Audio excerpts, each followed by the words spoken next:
Hello, welcome. We're going to give everybody just a minute or two to get settled in, and then we'll get started with today's session.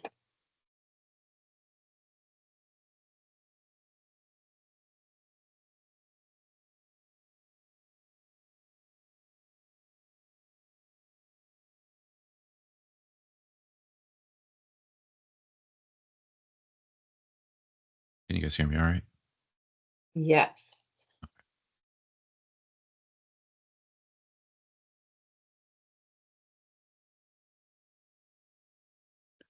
All right, we'll go ahead and get started. So I'm excited to introduce today's session. We are going to be talking about how to future-proof your database performance strategy, something I think keeps a lot of us up at night. And we've got two wonderful experts here from the Fortified Data team to explore this topic with you. As we move along through today's session, if you have a question, please just drop it in the chat or the Q&A, and I will be monitoring that and interject and get Frank and Rich's opinion and feedback on those questions. So with no further ado, I'll go ahead and introduce our two guest speakers today. From our very own professional services team, we have Mr. Frank Gill. He's a senior consultant at Fortified Data. And then we also have Mr. Rich Hansel, who is a senior consultant on our managed services team at Fortified Data as well. I'll let them give a little bit of their bio and then jump right into today's content. Hi, I'm Frank Gill. I've been with Fortified just over 3 years, but I've been working with SQL Server for 14 and been doing this for more than 25, which is scary to think about. I started my career in SQL at a large insurance company where we designed highly available systems. I've really gotten into the Azure world, and I'll talk more about that as we get into the presentation. Rich? Rich Hansel. I've been in technology for way longer than I'd like to admit. And I've been working with SQL since SQL 2000. Shout out to DTS, Enterprise Manager. And I've been at a number of different environments, from startups to very large banks. I like SQL servers that are fast, secure, and highly available. And I'm also the gymnastics and soccer dad to three very competitive girls. So what we're going to cover, we're going to talk about assessments and baselining. We're going to talk about future-proofing strategies for your environment, go over some best practices for performance tuning, building a proactive management approach for this idea of future-proofing, and then talk a little bit about AI and automation and how you can leverage those things that are coming in the next version of SQL Server. So wanted to start out with a quote, and this is a quote from Grace Hopper. If you're unaware, Grace Hopper is the woman who developed COBOL. She started working with computers in the 40s, and she realized that, it's great that you can write machine language to do the things that you want to do, but it'd be really nice if you could have sort of an English language interface for the computer. But the quote is, the most dangerous phrase in the English language is, we've always done it this way. It raises the question, are we doing this because we always have, or because it's the right thing to do? And this is something that's going to pop up kind of throughout the presentation in terms of the things that we're talking about. So to talk about assessments and baselining, you can ask the question, why do you want to baseline? And as it says, you can't improve what you don't measure. So the goal of a baseline is to determine what your application looks like when it is running normally in terms of resource consumption, in terms of query performance. And that way, when an application owner or contact comes to you and says, hey, our application is running slow, you can define what that means. You can look and see, okay, this query is consuming more resources than it used to, or our CPU is running hot. There are issues with I/O. It just gives you that baseline that you can compare to. The other thing that you can do with the baseline is identify candidates for performance tuning. You can find queries that are resource hogs, and you can focus on those. A couple of options for baselining, and we'll talk through these, so I won't talk to each of these slides here. Rich, do you want to review monitoring tools?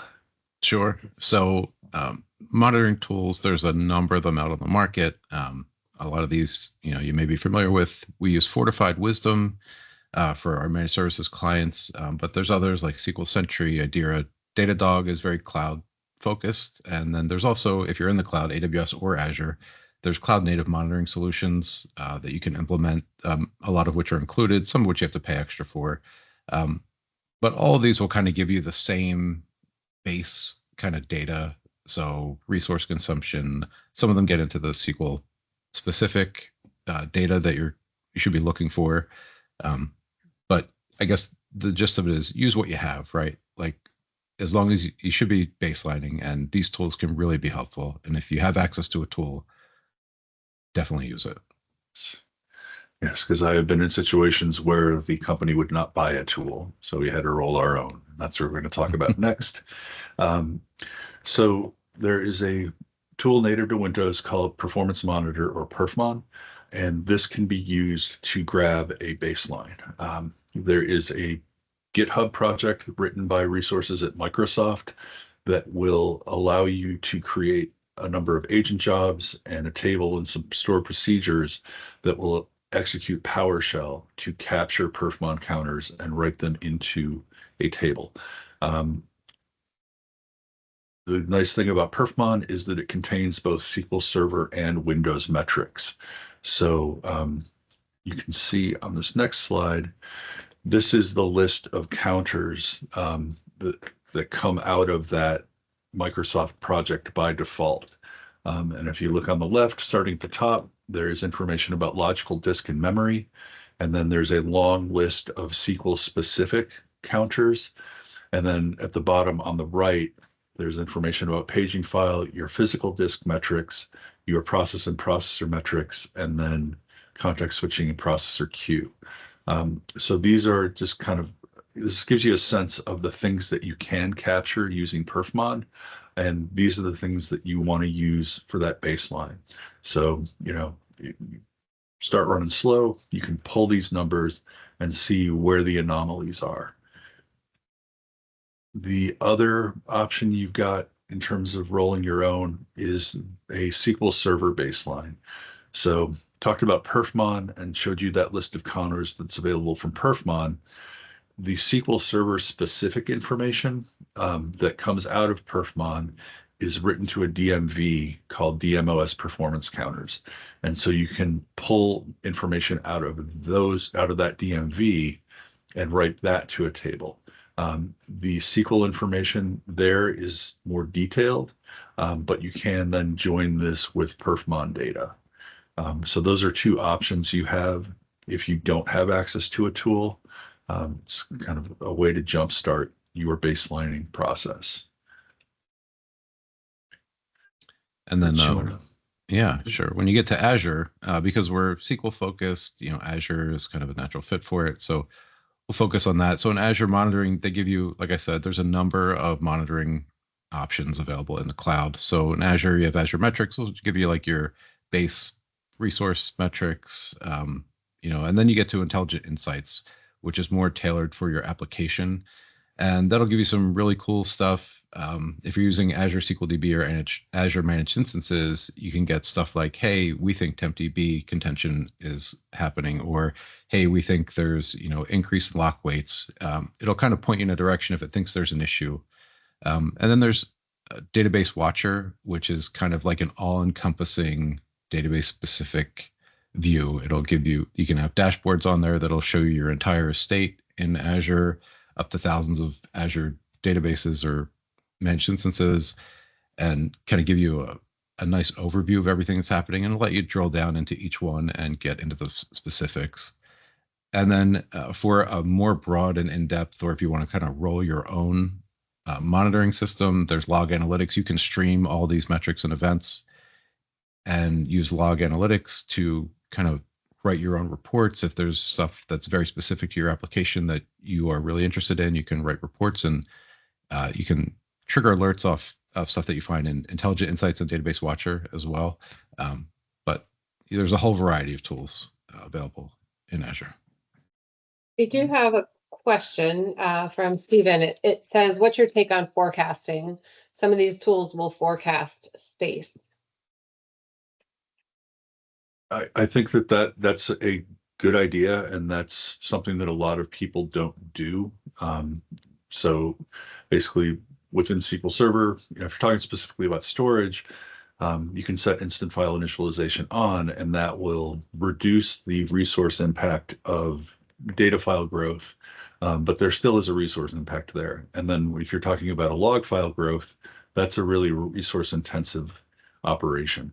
So if you can use those forecasting numbers to say, okay, next month or 6 months down the line, we expect things to grow to by X%. Growing those files out proactively is a good practice. As a DBA, I am a control freak. I like to know what's going on. I like to be able to kind of fix these things if I can. And so that's kind of my take on it. And I would just say from a higher level, the forecasting, if you're talking about like disk or whatever, if you're on-prem especially, that is really critical, especially when you're going to buy new hardware, buy new storage, buy new computer. It's important that you know the rate of growth so you can kind of shoot to where the puck is going, or go to where the puck is going to be, essentially, and buy the right size hardware for when you get there. Any other questions, Andrea? Looks like not at this time. Yeah. All right, so that will take us into performance tuning. You want to take the why here? Sure. Rich? Yeah, why tune? So, really, most of the time, especially for Frank and I, when we're called in, it's usually because something is broken and things have gotten out of hand and there's performance issue already happening. And that's where most people are, in a kind of reactive tuning stance, which is not a great place to be fighting fires. So that's why you don't want to wait. So by proactively doing the tuning, you not only do you improve performance, but you make better use of resources.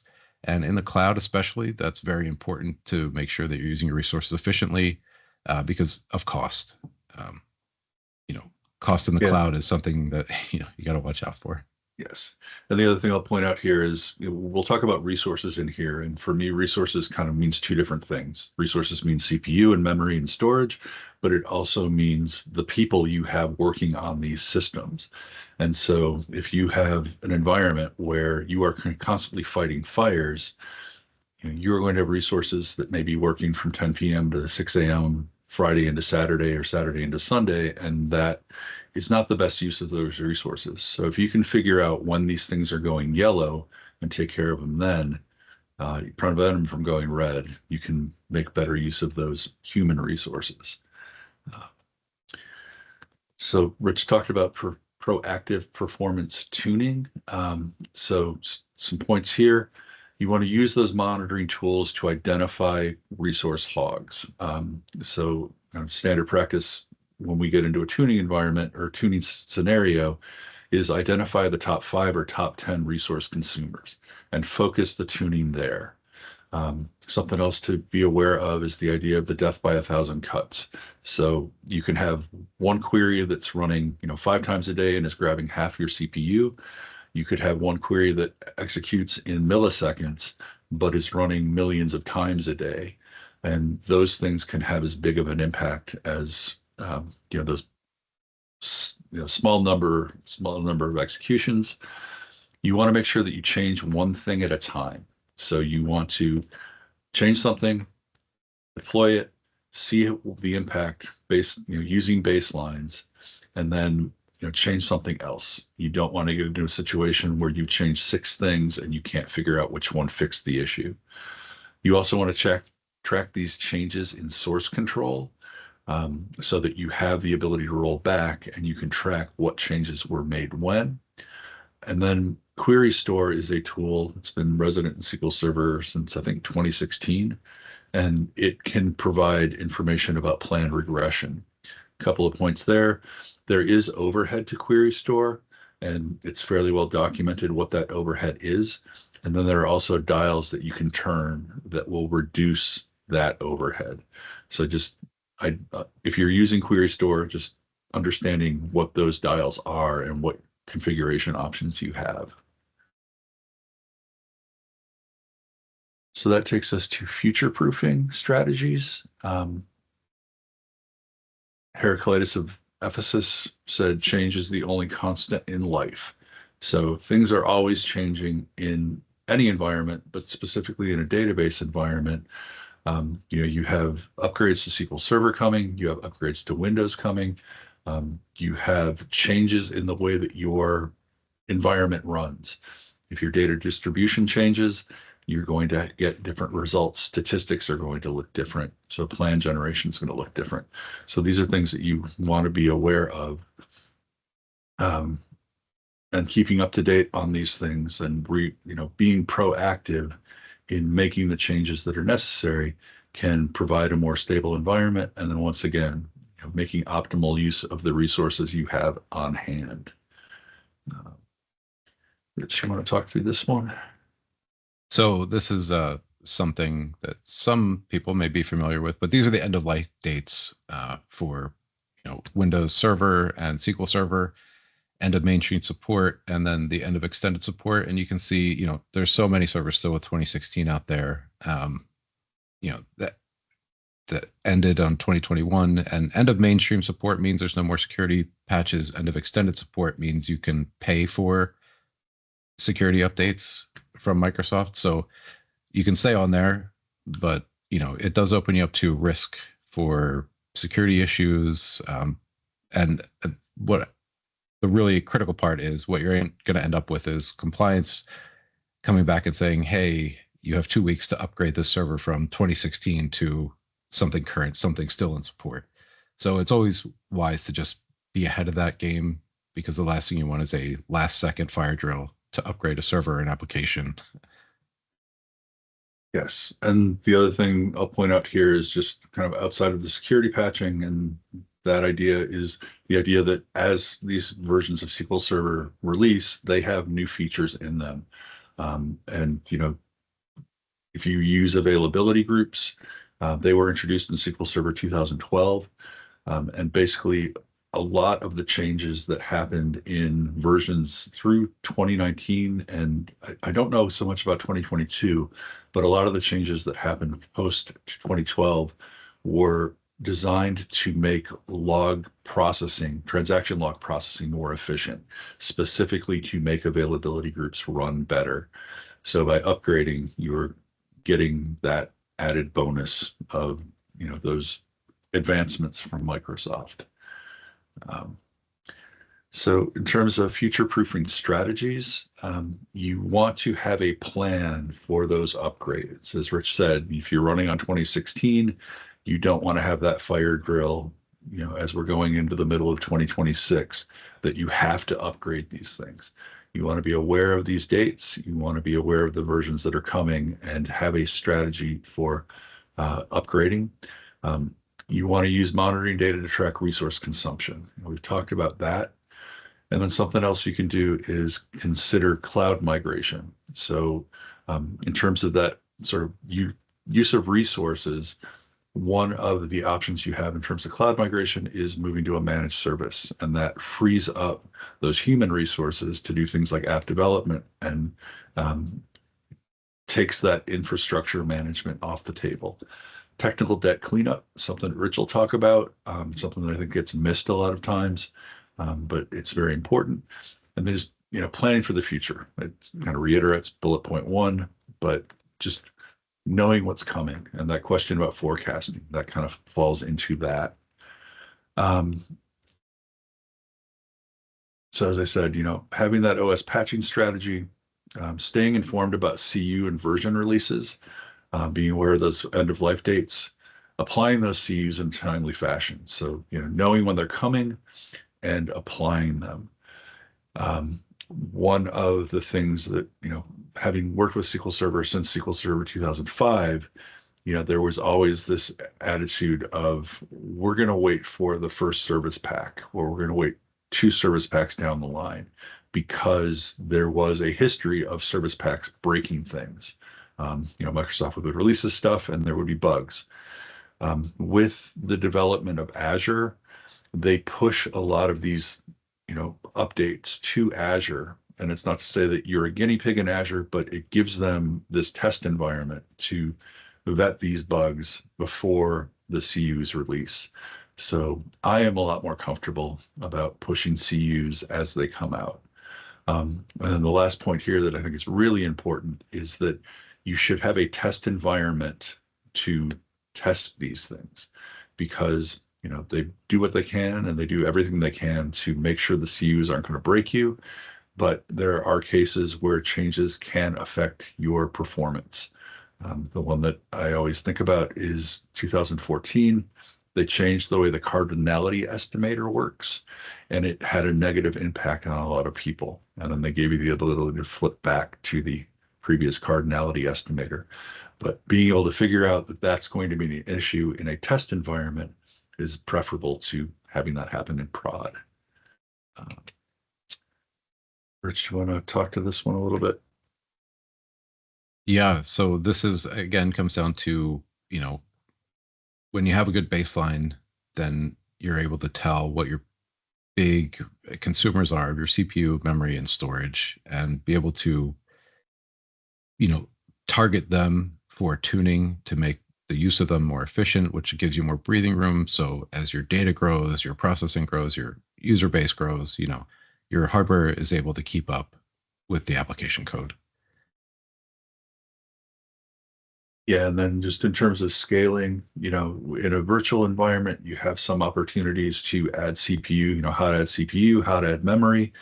But in the cloud, you have an opportunity to scale. So it can be a challenge sometimes to figure out what your environment should look like in the cloud, when you're first going there. So if you find that you need extra CPU, you need extra memory, you have the ability to add that stuff. And by monitoring, you can get a handle on what that looks like and get a handle on how many resources you need to add. Then, mention cloud migration. I'm going to talk specifically about Azure because that's the world that I live in. But just pointing out that there are varying levels of service available. The two big ones are infrastructure as a service and platform as a service. And you'll see the acronyms IaaS and PaaS. From an infrastructure as a service perspective, you are basically running SQL Server on VMs in the cloud, regardless if it's Azure, Amazon, or Google. You're using the cloud as your hosting provider. As a result, you are responsible for patching the database and patching the OS. You're responsible for managing your backups. You are responsible for configuring HADR. So it's, you can as easily set up an availability group in Azure as you can on-prem or in a virtual environment, but you are responsible for doing that. On the platform as a service side, as I said, managed services, it effectively takes a number of things off your plate. The OS and database patching is managed, backups are managed, and then storage is managed, and then HADR is built in.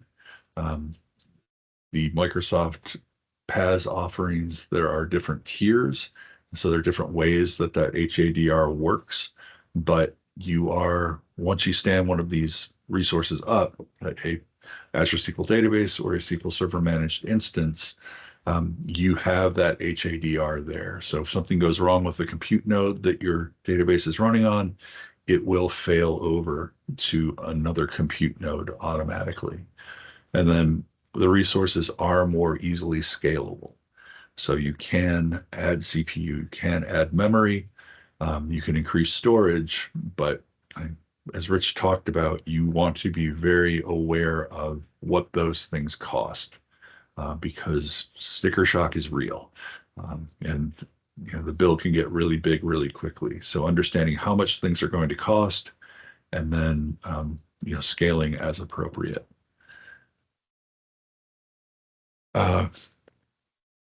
things to consider if you're going to the cloud. A big one is figuring out how easy it is to get out of the environment you've moved into. The example that I've got is we had a client who had a very large environment in Azure SQL database, and an edict came down from on high that they were going to move everything into Google Cloud. And you cannot, so backups are automated in Azure SQL database, but you do not have access to those backup files. So what you need to do is you need to pull a backpack file out. And in this case, we restored that to an instance of SQL Server and then pulled a native backup from there. And then we were able to load that into Google Cloud. We automated that process as much as possible, but it was not fun. There are things that I would have rather done than that. We got it done and it worked, but it's just something to figure, to understand. You're going into that environment. If you need to get out, what are the steps that are necessary? Automatic patching windows for managed instances or managed services. They will give you a window when patches will be applied, but they don't give you, it's going to happen at 9:05 p.m. on Sunday. So you need to be aware of those patching windows. The impact should be pretty minimal because it does that, the high availability sits behind it, but it is still something to be aware of. And then we've talked about auditing of cost, just making sure you know what you are spending. And when you add resources, what those resources are going to cost.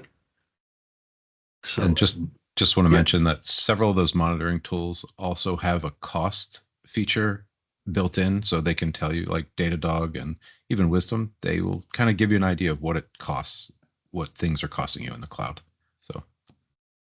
So another advantage to a vended tool. You don't have to roll your own there. Any questions at this point, Andrea? I don't see any right now. Rich, you want to take technical debt cleanup? Sure.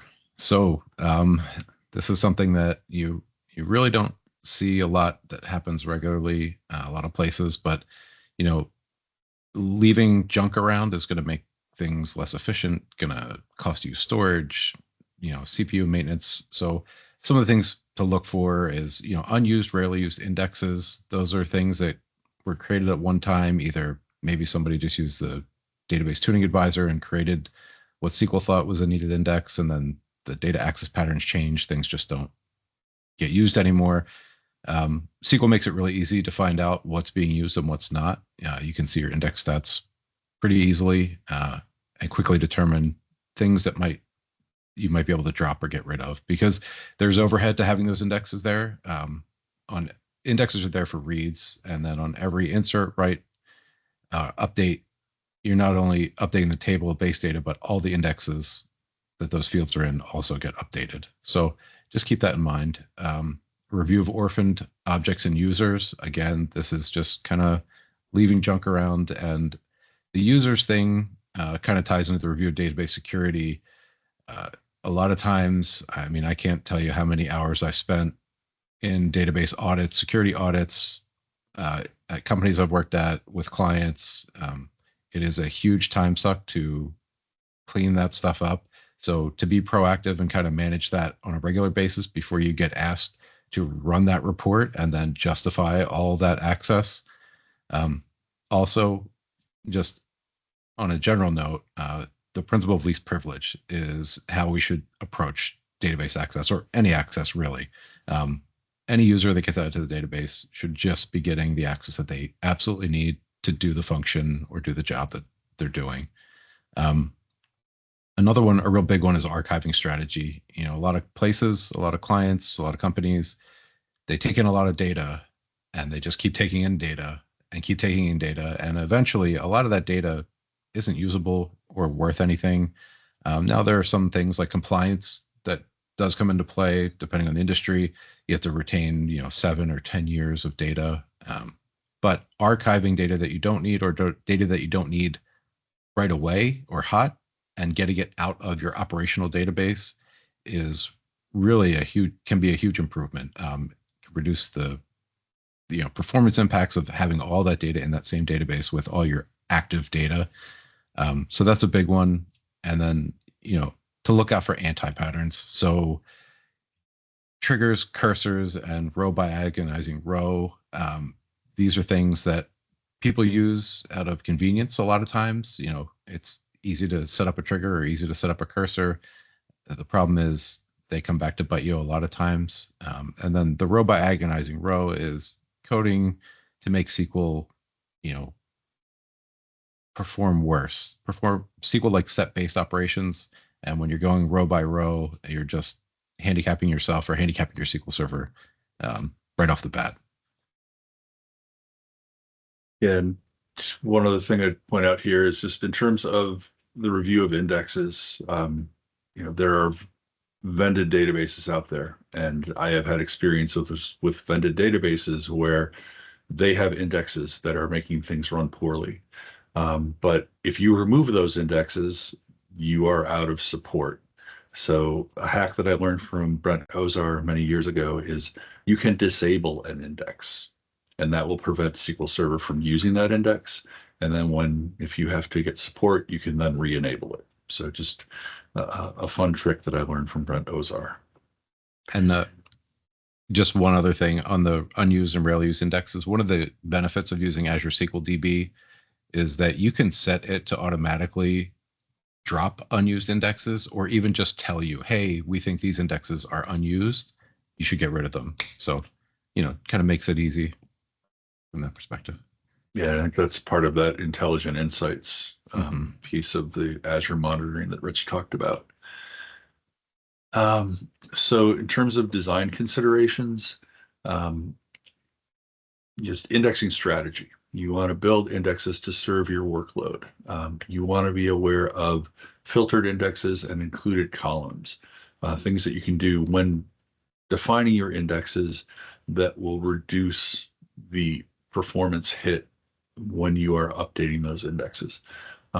Column store indexes for certain workloads, a lot of BI workloads, a column store index makes sense because of the way it indexes the data. It allows SQL Server to run more efficiently.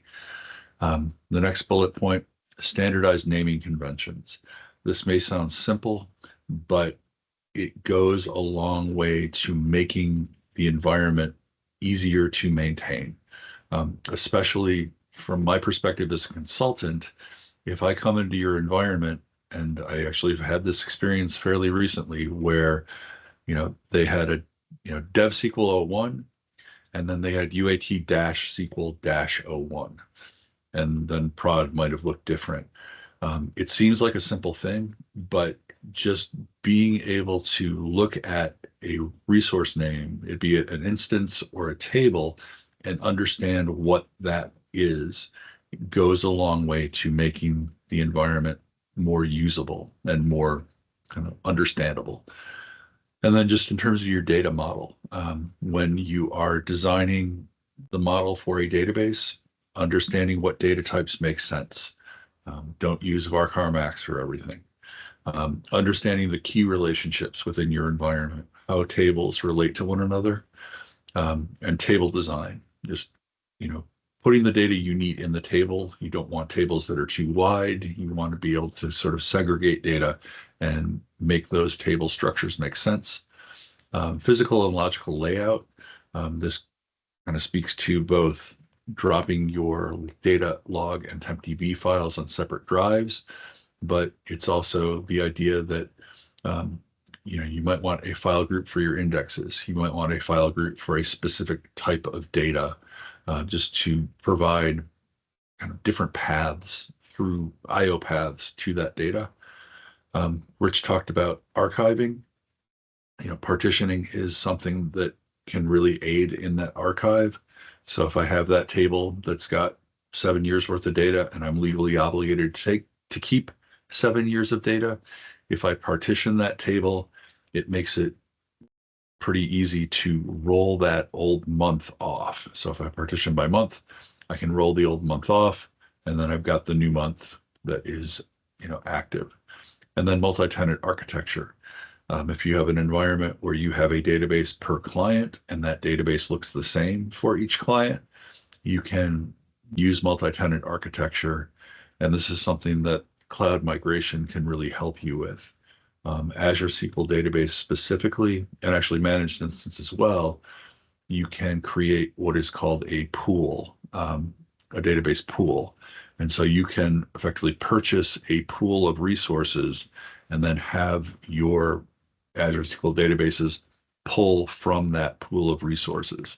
So if you have, a 24/7, or let's say you have a worldwide enterprise and you have those databases for different time zones, you can grab or provision that pool of resources, and then, as those databases are used, they can pull from that same pool of resources, and it makes things more efficient.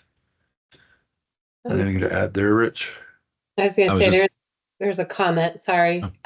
Stephen commented that archiving helps a lot with maintenance plans as well. With maintenance, did you say? Yes, with maintenance Yes. plans. Yep, absolutely. So I was going to say the Varchar Max you mentioned that tongue in cheek. I've actually had development team ask me non-ironically why they couldn't just make everything Varchar Max. Oh, the things that turn my hair white. And to the comment about maintenance, so partitioning, you can actually point index maintenance at a specific partition, and you can also back up at the partition level. So that is one way that you can sort of focus that maintenance at the partition level and reduce the number of resources that are consumed by those things. We actually just did an assessment for a client, and as I said, we grabbed the top 10 queries, or that's sort of a default. And on a specific instance, the 9 of the top 10 queries were alter index statements. So it was their index maintenance. So those things can be resource hogs. So we can talk about proactive management.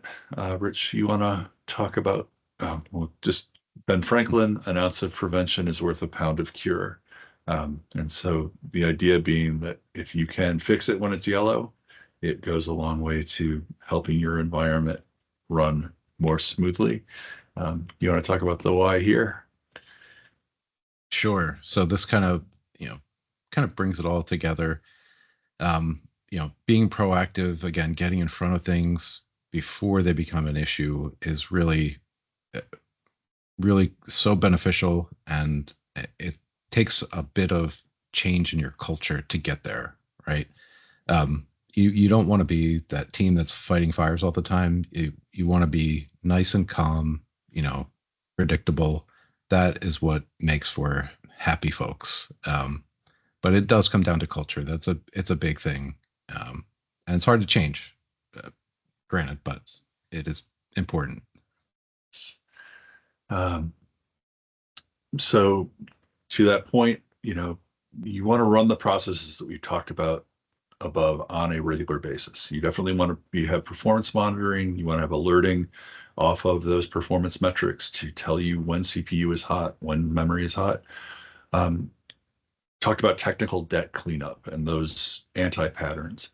If you can have code reviews and you can, find those things before they go into your code base and fix them on the front end, that helps with that technical debt accrual.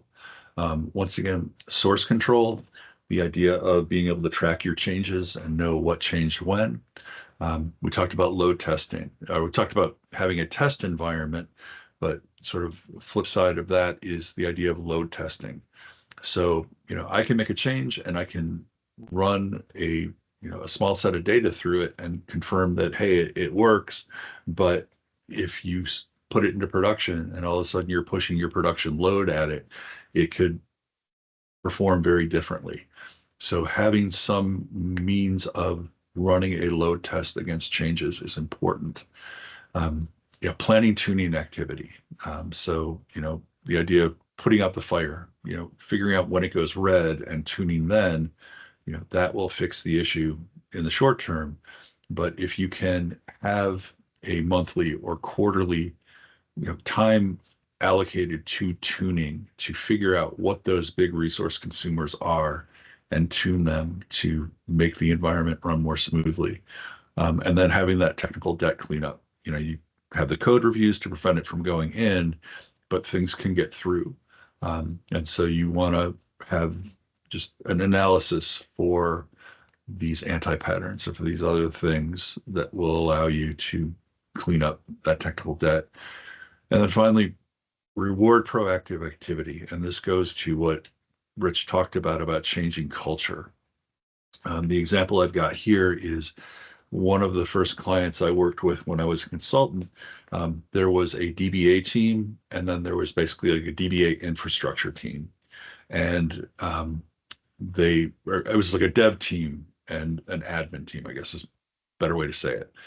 So the admin team, they were the firefighters. They were riding in on their white horse, and they were fixing things, on Saturday morning, early Saturday morning, early Sunday morning.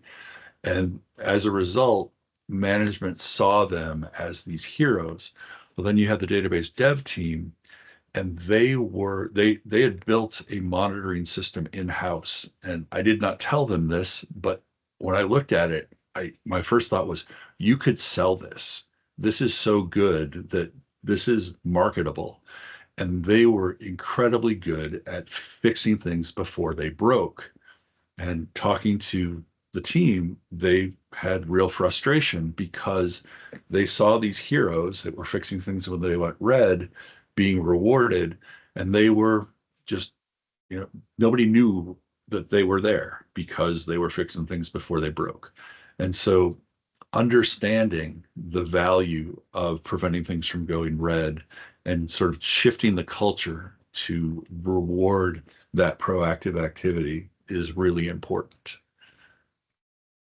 The unsung heroes, right? Yes. Yeah, very definitely. And it's really important. Couple of questions have slipped in. I think I was scrolling down instead of up, so these might be from a few slides before.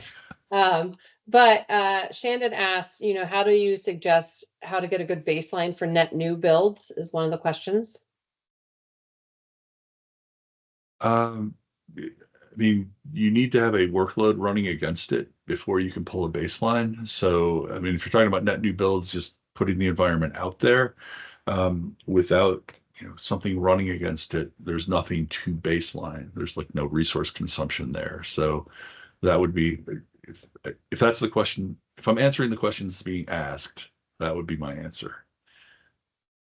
Okay, great. He also asked, are third-party solutions like Click work in migrating between cloud providers? Can you repeat the question? Says, our third-party solutions like Click work in migrating between cloud providers? So I'm wondering, I think it's like, do third-party solutions like Click work? Okay.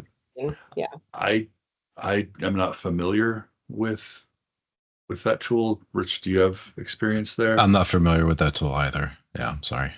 Yeah, Andrea will drop our emails in the chat. So if you want to hit us with kind of more detailed question, we can work to get those answers to you. Perfect. And then there is one more. This one's from Derek. It's a question on principle of least privilege. So SQL database access can go very granular. Least privilege would suggest users should have access to specific tables or even columns that they need. However, that would be a pain to manage.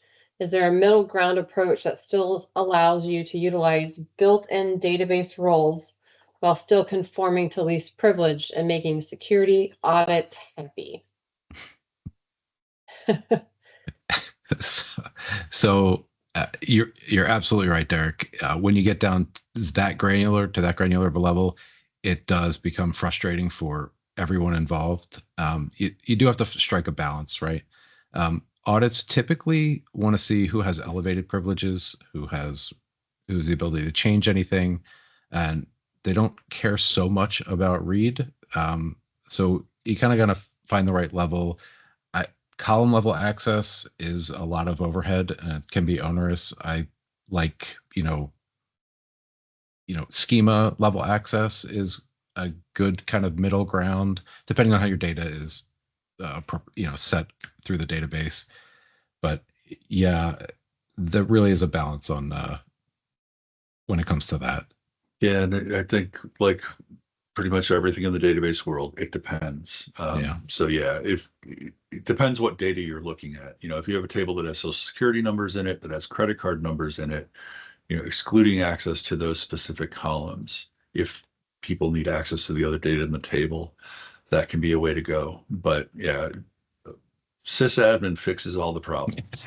And so it's really easy to grant sysadmin to people and then they don't bother you. And so I think what Rich said about, elevated permissions in terms of security audits, just figuring out who needs read access, who needs update access. I think that is that middle ground. And if you need to go deeper than that, you can. So there is that middle ground there. Right. I think that's it for now. I will keep scrolling up versus down. So Okay. All right. So the last thing we're going to talk about is artificial intelligence and automation. So this is a quote from Andrew Ng. He is the head of Google Brain, which I believe is Google's AI initiative. And he says that AI is the new electricity. It has the potential to transform every industry, including database development, by automating tasks, improving efficiency, and enabling new capabilities. And I like the electricity analogy because electricity made it much easier to run things like factories. If you didn't have to have a water wheel, or if you didn't have to have a steam engine or a gas engine, electricity just made these things run more smoothly. And AI and machine learning give you the ability to automate tasks, to identify issues before they become a problem. So these are things that AI can do. In terms of specific to SQL Server, so SQL Server 2025 is currently in private preview. I would expect it to go public preview in the next month or so. And then based on Microsoft's release history, I'm expecting it to release sometime in November. And within 2025, you have the ability to do natural language querying. And what that means is if you have a business analyst or someone who does not write T-SQL, they can write a natural language query. They can say, give me all of the, give me the top 10 salespeople by net sales in the Midwest region. And it will convert that natural language query into T-SQL and give them the result set. You also have the ability to build applications using your data. So if you have, a chatbot app or another AI app, you can point that at your 2025 database, and SQL Server has generated the metadata that the AI agent needs to return the information that is being looked for. And then you can also access AI services directly from SQL Server. And you want to take bullet point number 2, Rich? Yeah. And then something that I see more and more, the vibe coding kind of deal. So chatbots to provide scaffolding for code. So a lot of times, ChatGPT or Claude or Perplexity, if you're just looking for, hey, I need to find this information out of SQL Server, it does a pretty decent job of giving you kind of the base of what you're looking for. Kind of gives you mostly the right places to look, and you can take that and use that to kind of quickly get a head start on writing a query that you're trying to write. Now, copy and paste would not be your friend here in all cases. So you definitely need to make sure you know what you're doing or what you're actually looking for when you use them, but they can be very helpful for getting you, giving you a head start or a quick jump. And then the machine learning for identifying potential issues. So machine learning is something that is just kind of spread through all these kinds of tools. Like Wisdom uses machine learning for popping up anomalies. The same thing with Azure, the insights. It's all machine learning. They take their millions of databases and they kind of learn from them, and that's kind of how it makes those recommendations on what indexes should be added, should not be added, or when they should, force the last good plan, that kind of thing. So there's a huge pool of data that they just spin through and, pull these insights out with machine learning. It's pretty cool. The future's here almost. Yeah, and as Rich said, copy and paste in terms of the ChatGPT or other chatbots. It's a really great way to get these code fast, but you want to vet it before you run it, because I've seen some issues, I should say. And the last thing we've got is automation. So providing efficiency at scale. The top two bullet points are just DBA 101. You automate your backups, you automate your database maintenance, but then archiving of data. We talked about that idea of potentially rolling off partitions or just deleting data from a table. If you can automate that process, it will just make your life easier. Patching is something that you can automate using tools like SCCM. So you can apply those patches as they become available. Security reviews, just having a review of your security and making sure you're getting those results and confirming that you are adhering to that policy of least privilege, or at least keeping people out of sysadmin when you can. Automating alert actions. You can set up an alert and you can have a SQL Server alert and have a job fire or have some action taken based on that alert. And notifications, making sure that people are aware when there is an alert, when something goes wrong, having a notification go out. And I think something Rich and I talked about when we were putting this together is just the idea of notification fatigue. So making sure that you are notifying about the right things, because if you start generating too many notifications, people will just blank and just not see the important stuff.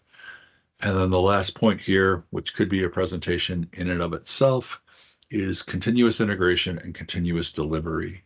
And this is the idea that you are being agile about your ability to change code, and also the idea that you can have test environments that look like your production environment that developers can use.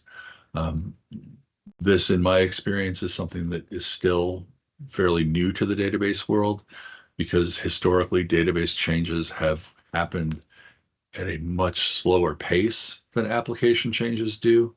But there are tools out there. Redgate has some really nice tools to allow you to set up CI/CD in your database environment. And as I said, if there are questions about that one, hit me via email, because this could really be a presentation unto itself. And with that, I think that is our presentation. Andrea, do you want to talk through? Absolutely. Yeah, I also posted Frank and Rich's email addresses in the chat. So if you had a question that went unanswered today, please feel free to reach out to them. They are both happy to help with anything. We do have a couple incentives going on right now. So we have a modernization fast track for any new clients. So we're offering 10% off of your first consulting engagement for SQL Server. And as you can tell, we've got some, I like to call them data ninjas on the team. So they would be fantastic at helping you with any of your needs. And then we also have a project loyalty program. I know a lot of our current clients are watching right now. If you have a project that you were thinking about getting started, we are offering 15% off as long as you engage within 60 days after your current project. So lots of good things happening and available options for you. So with that, we'll turn it over to Frank and Rich to see if there are any more questions. And then if not, I think they have a couple resources to share as well. Yeah, so if there are any other questions, you can post them in the chat now. And then, as I said, you can email us. In terms of the resources, I've just got 3 of them here. The first one, I mentioned the SQL Server Perfmon baseline. This is a GitHub project that is available from Microsoft. If you do a search for Unleashed for Enterprise Monitoring, I think SQL Server Unleashed for Enterprise Monitoring, you will find it.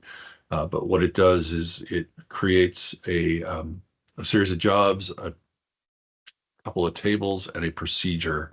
And you can schedule it to run, and it runs PowerShell to capture the counters that you defined. I showed that matrix of, I think there are like 57 counters in there. You can add additional counters to that if you want. And then you have the ability to enable and disable those counters. So you can customize that process. There's also a SQL Server baseline, which leverages that DMOS performance counters. That's written by Aaron Stellato. And if you just do a search for Aaron Stellato SQL Server baselines, she has a series of blog posts about baselining. I think it's Y baselining, kind of general perf counters, weight stats. There's a third one that I don't remember at the moment, but she kind of drills in specifically on the SQL Server side. And then, I talked about being aware of version and CU updates, and there are a couple of different places you can go for those. And one of them is the SQL Server versions.com. That will give you a history of SQL Server versions and will also kind of tell you when new things are coming. So if you have any questions specifically about those things, hit me up or hit Rich up via email and we can get you more information. And I went ahead and dropped those links into the chat as well. So. Great. All right. So if there are no other questions, thank you very much for your time. Yeah, thanks everybody. Yeah. Keep an eye out on our emails and social media for our next session. We'll be publishing that soon. So look forward to seeing some familiar faces again. All right. Thank you, everyone. All right, thanks. All right. See you.